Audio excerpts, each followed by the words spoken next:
Why did her boots sink deeper than everyone else's, as if the jungle itself had chosen her to keep? The rain had no mercy in it, not the kind that cooled skin or washed dust from air. This rain pressed down like weight, like consequence. It soaked through fabric, pooled inside collars, glued mud to bone.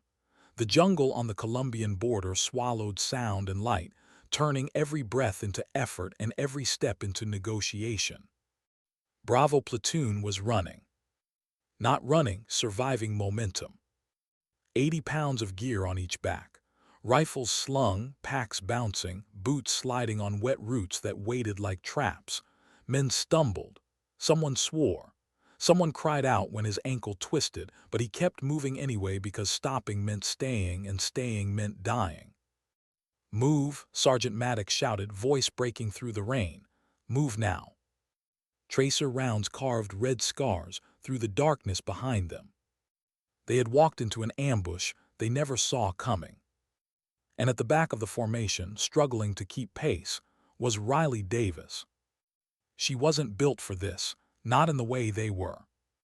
Her frame was small, her breath shallow and fast, her glasses fogged until the world blurred into green shadows. The radio pack on her back weighed nearly as much as she did, its straps digging grooves into her shoulders. Every step pulled something loose inside her chest. She slipped, caught herself, slipped again. Her boots sank into mud that refused to let go. When she pulled free, her balance went with it. She went down hard, the radio pack slamming her face into the sludge. The world rang. Her mouth filled with earth. She rolled, coughing, trying to push herself up. Her arms shook. The pack dragged her backward like a tether. "Davis," Maddox yelled, "keep up." I'm trying," she said, voice hoarse, barely louder than rain. She tried again. Her hand slipped. She fell flat on her back. For a moment she just stared upward, rain streaking across her lenses, heart slamming into her ribs. Maddox looked back. He saw her. He saw the tree line, where flashes of muzzle fire lit the brush like distant lightning. He did the math. "Leave her," he shouted. "She's slowing us down. We make the river or we all die. Move." A private hesitated. "Sergeant, we can't." "She's an analyst," Maddox snapped. "She knew the risks." They turned. They ran. Riley lay there, listening to their boots fade into the jungle. The shouting in Spanish was closer now. Laughter. Voices hunting something they believed was already broken. Rain washed the mud from her cheeks. She didn't cry. She didn't panic. She breathed. Slow. Measured. Because Maddox didn't understand what he had just done. He thought he had cut loose dead weight. He had no idea he had just removed a leash. Riley rolled onto her side. Her fingers slipped inside her boot and closed around the curved handle of a blackened blade. The jungle didn't own her. It had trained her. And now it was about to remember her. Why did the men hunting her never notice the silence change? They were 6, relaxed, confident, laughing the way men laugh when they believe the outcome has already been decided. They found her helmet first. One of them lifted it with his boot and joked about how fast the girl must have run. They thought she was scared. They were wrong. Riley slipped the radio pack from her shoulders and let it sink into the mud. It had always been a costume, a weight she carried so others wouldn't see what she truly was. She moved barefoot for 3 steps to feel the earth. Then she disappeared. The first man died without ever knowing he had been chosen. She dropped from a branch behind him, legs wrapping around his torso. Her hand sealed his mouth before he could inhale. The blade slid under his collarbone with surgical precision. His body softened in seconds. She lowered him to the ground, as if laying a child to sleep. She took his radio, his grenades. She listened. The jungle whispered everything. She followed the sound of voices to the second pair. They were bent over a map, arguing. Rain drowned out their tone. Riley snapped a twig. They turned. Her knife flew. The first man fell clutching his throat. The second raised his rifle. She slid through the mud beneath his line of fire, swept his legs, and struck his temple with a stone she already had in her hand. He collapsed. Two more gone. She keyed the stolen radio. Her voice shifted, accent perfect, slang precise. We found the girl, she's down. Sector 4 is clear. She wasn't just killing. She was rewriting the battlefield. Far away, Bravo platoon was trapped in a ravine, low ground, collapsing cover, dwindling ammunition. They were dying in slow motion. And Riley was no longer running. She was hunting. Why did the machine gun stop, right when the Marines were about to be erased? The ravine smelled like sweat and blood. The enemy's heavy gun tore bark from trees above their heads. Dirt sprayed. Men ducked. Someone whispered a prayer he didn't believe in. We're surrounded, the radio operator cried. They're flanking. Maddox wiped blood from his arm. His hands shook. We're out, someone whispered. We're really out. And then, the heavy gun stopped. For one heartbeat, there was silence. Then it roared again. But not at them. It spun. And it opened fire into the backs of the charging cartel soldiers. Confusion shattered their assault. Men screamed. The line broke. On the ridge, Riley stood behind the captured weapon, rain flattening her hair against her skull. Her jaw clenched. Her shoulder burned where shrapnel had kissed her skin. Eat this, she whispered. A rocket streaked toward her position. She jumped. The explosion tore the nest apart. She hit the ground hard, breath crushed from her lungs, but she didn't stop. Because she saw him. El Fantasma. The man who killed her first team. The man she had buried in her dreams for 3 years. She smiled thin and tired. And went after him. Why did the jeep slow when it should have crushed her? She stepped into the road. Mud on her face. Knife hidden. The driver laughed. They didn't see her hands move. She dove under the chassis and jammed grenades into the suspension arm. The explosion folded the jeep around itself. She rose from the ditch as smoke curled upward. The warlord crawled from the wreckage, gold pistol shaking in his hand. She threw mud into his eyes. Closed the distance. Twisted his wrist until bone broke. Dropped him to his knees. You are not a soldier, he gasped. I'm just an analyst, she whispered. She bound him. Dragged him through the jungle. Home. Why did the jungle fall silent when she returned? Dawn broke through mist. The Marines raised empty rifles. And out of the brush walked Riley, dragging the most wanted man in the region behind her. She dropped him at Maddox's feet. I believe this belongs to you. The helicopters came. SEALs fast roped down. Salute snapped. Maddox stared broken. You didn't leave me to die, she said softly. You just let me off the leash. She boarded the helicopter. He stood at attention and saluted. Not the analyst. Not the weak link. But the woman who had walked through hell alone and brought the nightmare back in chains. She stood still, and the jungle noticed. That was the first mistake they made. Not the way they laughed. Not the way they kicked her helmet around like a trophy. Not even the way they spoke about her in careless voices, as if fear had already finished its work. Their first real mistake was believing that stillness meant surrender. Riley stayed where she had fallen, rain sliding down her cheeks, eyes half closed behind fogged lenses. Her chest rose and fell too fast, too loud. It looked real enough to fool anyone who didn't know what real panic sounded like. Inside, her pulse slowed. Because panic had rules, and she had broken them years ago. She let them get close, let their boots sink into the same mud that had tried to claim her, let their shadows pass over her body like a sentence being read aloud. One of them crouched and poked her helmet with his rifle barrel. "Ran fast for such a little thing," he said in Spanish, laughing. Another voice replied, "She won't run far." Riley kept her eyes unfocused, let her jaw tremble, let her fingers curl weakly into the mud. They turned their attention away. That was when she breathed out. Slow, controlled, a quiet exhale that marked the end of pretending. Her hand slid into her boot. The karambit knife rested against her ankle, its curved blade blackened, invisible in shadow. She closed her fingers around it and felt the familiar weight, the memory of hours spent learning exactly how much pressure it took to make silence permanent. The jungle did not change, but Riley did.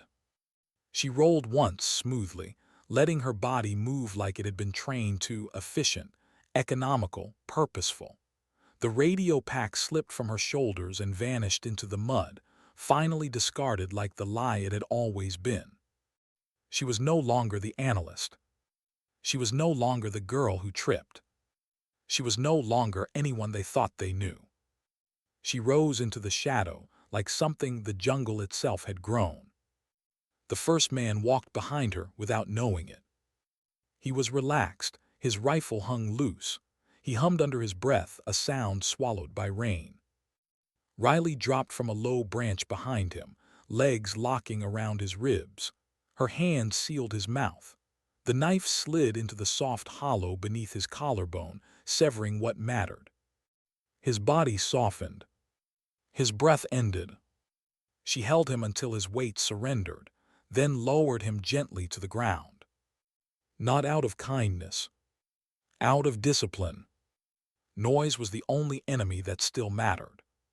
She stripped his radio from his vest, his grenades, his spare magazine. She listened. Their voices floated between trees like careless confessions. Two more ahead. Another behind them. One circling wide. She didn't rush. Because fear makes people sloppy, and she was not afraid. She found the next pair bent over a map, arguing about river crossings and timing, boots planted close together, rifles leaning against a stump. Riley snapped a twig. Both men turned at once. Her knife flew before either of them could speak. The blade punched into the left man's throat, the force of it knocking him backward into the brush. The second man lifted his rifle. She slid under his barrel, her shoulder grazing mud, and struck his temple with a stone already in her palm. The sound was dull, final. She crouched there for a second, breathing slowly, listening. No shouting. No running. Still invisible. She took their radios and checked their channels. Then she spoke. Her voice shifted, softer, lazier, shaped by the same slang and rhythm they used when they thought no one important was listening. "We found the girl," she said calmly. "She's down. Sector 4 is clear. We're moving to support the ravine assault." She released the transmit button and smiled barely, because now the battlefield belonged to her. Miles away, Bravo platoon crouched in a ravine that felt more like a shallow grave. They had run until their lungs burned, until legs shook, until someone tripped and had to be dragged upright by his vest. They hadn't made the river. They had run into another wall of men, and guns and screaming. A heavy machine gun hammered the ridge above them, its rounds chewing into dirt and stone, tearing branches into splinters. "Conserve ammo," Maddock yelled. His voice cracked. His arm bled where a round had grazed him, leaving his sleeve dark and sticky. "We're almost out," someone whispered. "They're flanking us," the radio operator cried. "We're boxed in." Maddock leaned against the ravine wall, heart pounding in his ears. He tried not to look at the empty space at the back of the formation, the place where Riley should have been. "She's dead," he told himself. Had to be. You don't leave someone like that and get miracles in return. The first mortar landed close enough to throw dirt into their faces. A private started to cry. "I shouldn't have let you leave her," he whispered. "It's bad karma, Sarge, we're cursed." "Shut up," Maddox snapped, though his stomach felt hollow. They fixed bayonets. Because when bullets end, steel is all you have left. And the cartel soldiers began to charge. They came down the ridge in a loose wave, shouting, firing, confident that this would be quick. The heavy machine gun above them roared, pinning the Marines in place, trapping them like insects in a jar. Maddox raised his rifle. He thought about his wife. He thought about how he would never see her again. And then, the heavy gun stopped. For one strange, impossible second, there was only rain. Then the weapon turned, and it opened fire into the backs of the charging cartel soldiers. Confusion tore through their ranks. Men screamed. Bodies fell. The wave collapsed into chaos. "What the hell?" Maddox shouted. "They're shooting their own," someone yelled. Maddox stared upward, heart hammering. On the ridge, half hidden by smoke and rain, stood a small, unmoving figure behind the captured gun. Riley, the analyst, the girl he had left behind. Her jaw was set, her face streaked with rain and blood. Her teeth were clenched so tightly that the muscles in her cheeks trembled. She squeezed the butterfly trigger and whispered, "Eat this." A rocket streaked through the mist. The explosion tore the ridge apart. Smoke swallowed everything. Maddox screamed her name, though he wasn't sure why. Because some part of him already knew.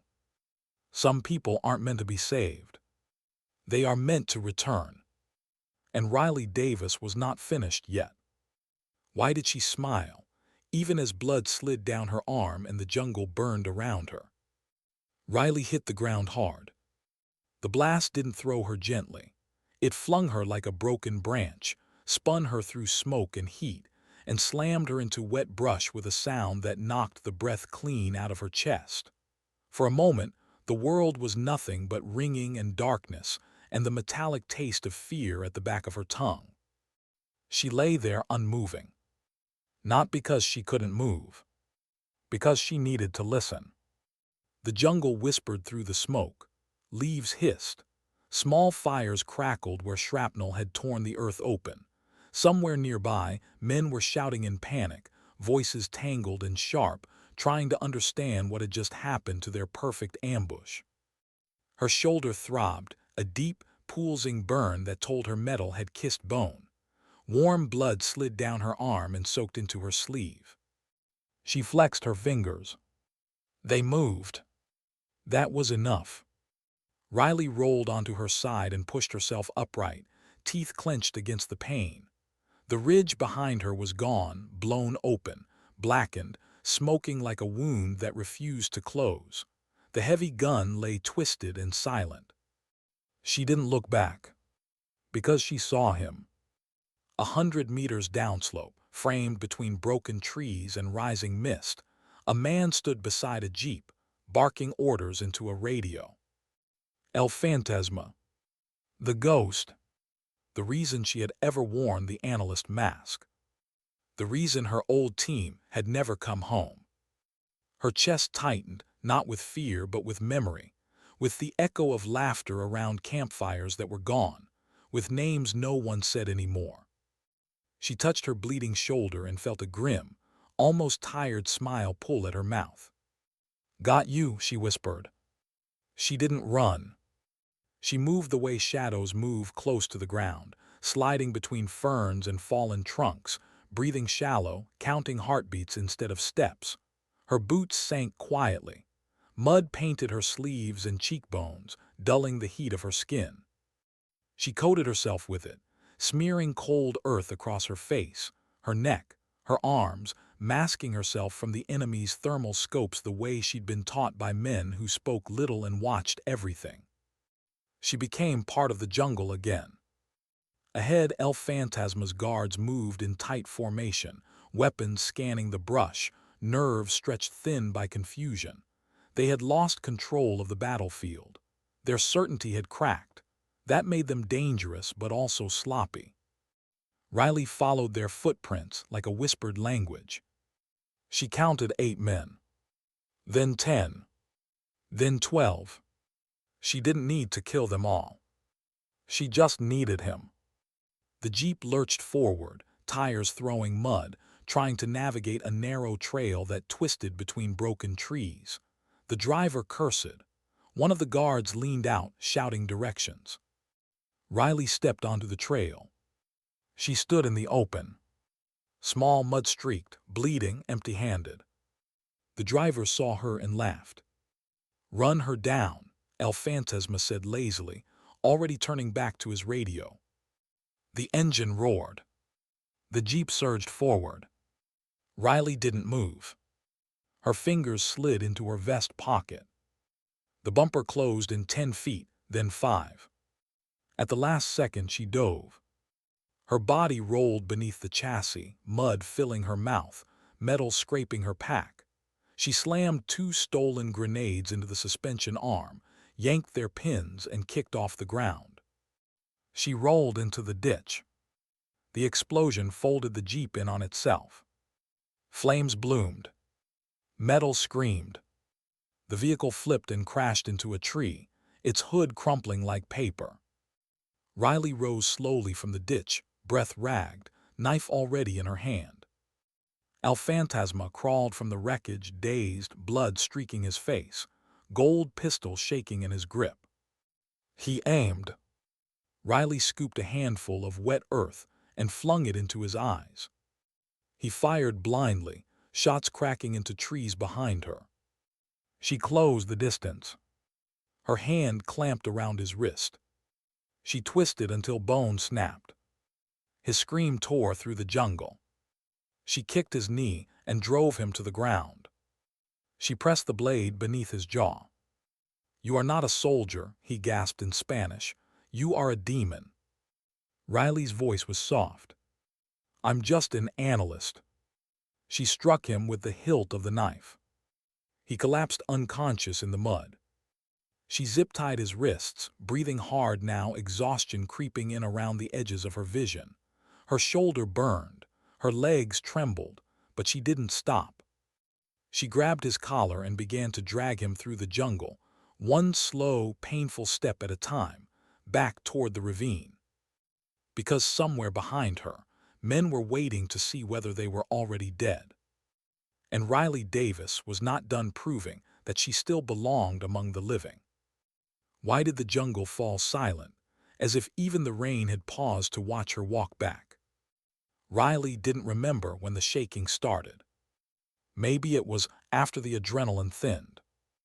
Maybe it was when the weight of the man she was dragging began to pull against her injured shoulder.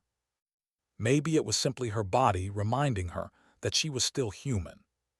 But her hands trembled. Not from fear. From exhaustion. El Phantasma was heavy. He was dead weight now, unconscious, limp, breathing in uneven bursts that fogged the air around his mouth. His boots caught on roots. His shoulder banged against rocks. Each time he snagged, Riley felt it through her bones. She stopped, bent forward, pressed her forehead to his shoulder for a second, and closed her eyes. "You can rest later," she told herself. She tightened her grip and kept moving. The jungle opened and closed around her like a living lung. Mist curled between tree trunks. Somewhere far off, gunfire popped in distant, confused echoes, the remnants of a battle that had lost its shape. Her shoulder burned, her fingers were numb, her breath came in shallow, uneven pulls. But she kept walking, because stopping meant thinking, and thinking meant feeling.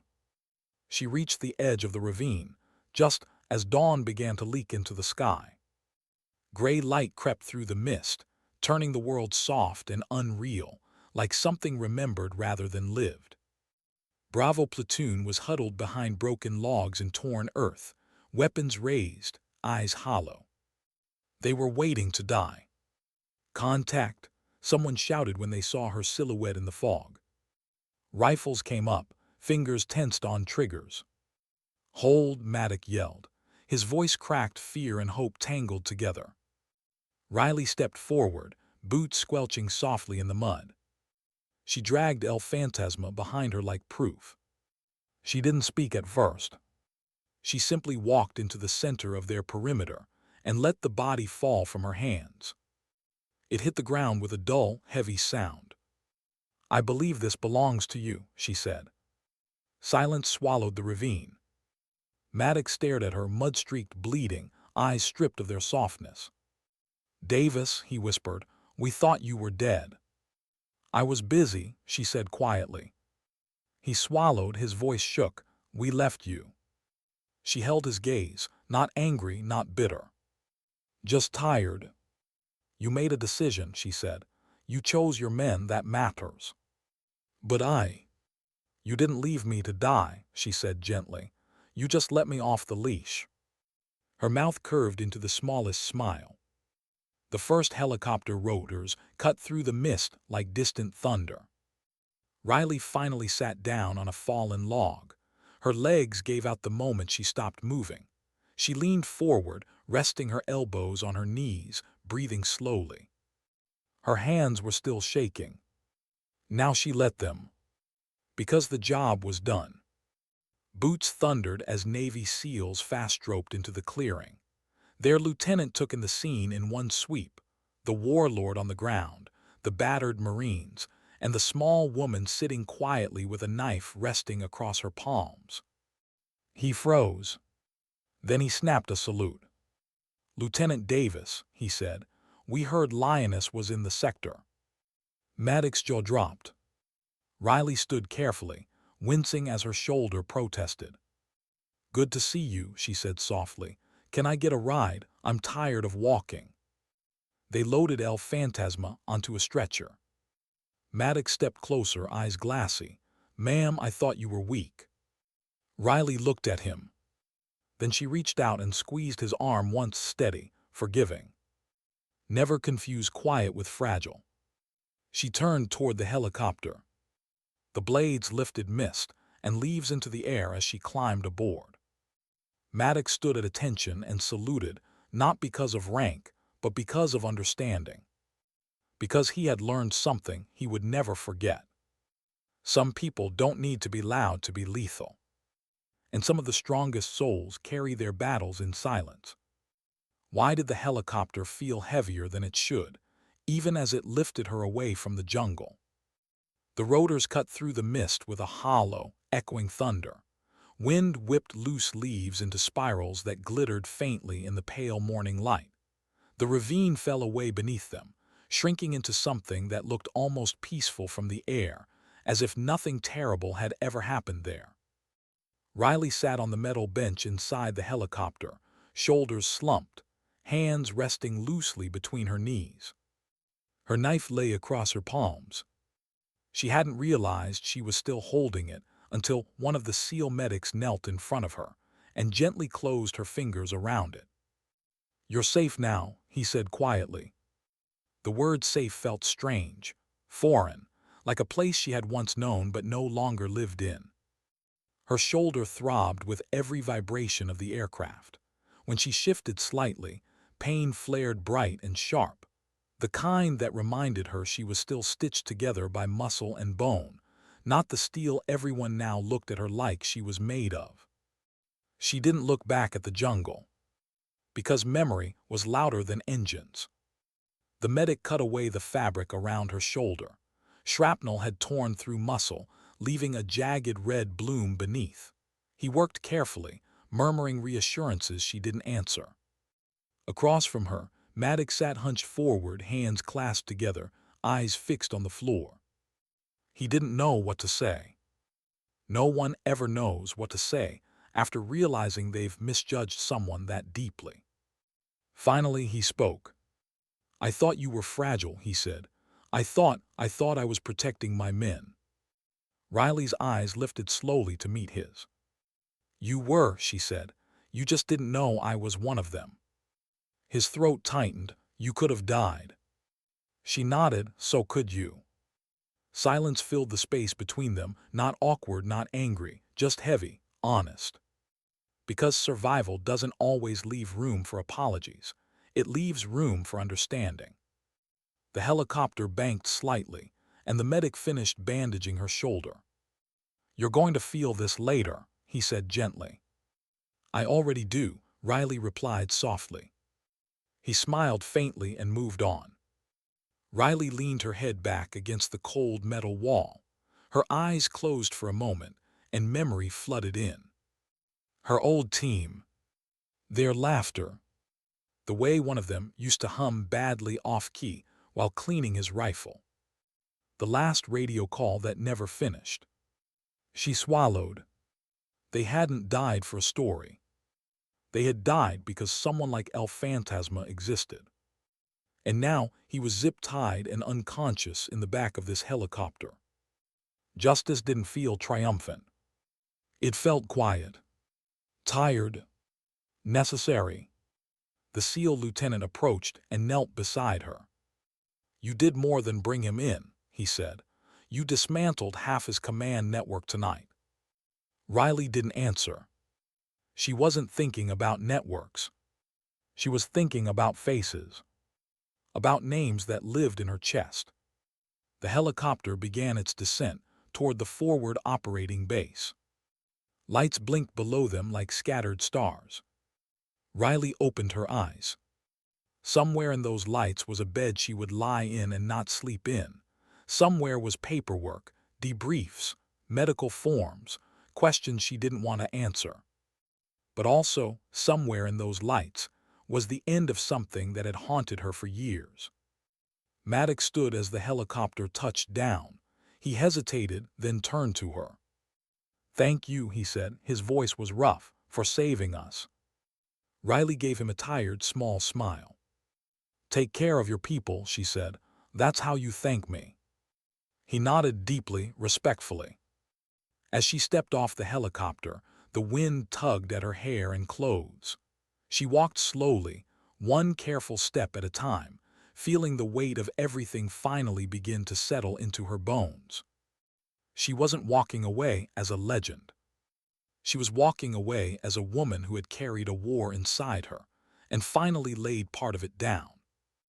Why did the night feel quieter than it ever had, even with engines humming and radios whispering around her? Riley lay on a narrow cot inside the medical tent, one arm bound in fresh white gauze, the other resting over her stomach. A single bulb swung gently overhead, throwing slow-moving shadows across canvas walls that smelled faintly of antiseptic and damp earth. Outside, boots moved. Voices passed. Helicopters came and went. But inside the tent, it felt like the world had finally stopped asking things of her. She stared at the ceiling. For the first time in a very long while, no one was hunting her. No one was chasing her through fog and mud and gunfire. No one was waiting for her to make the next move. The silence felt heavy and strangely unfamiliar.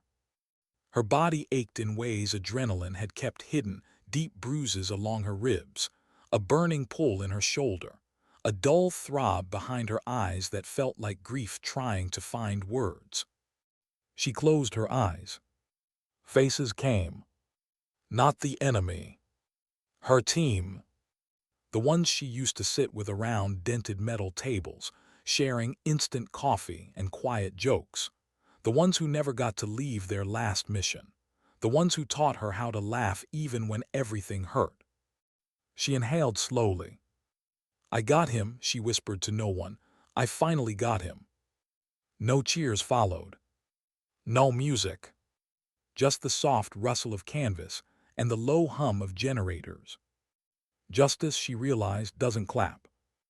It simply arrives and asks you what you plan to do with the space it leaves behind.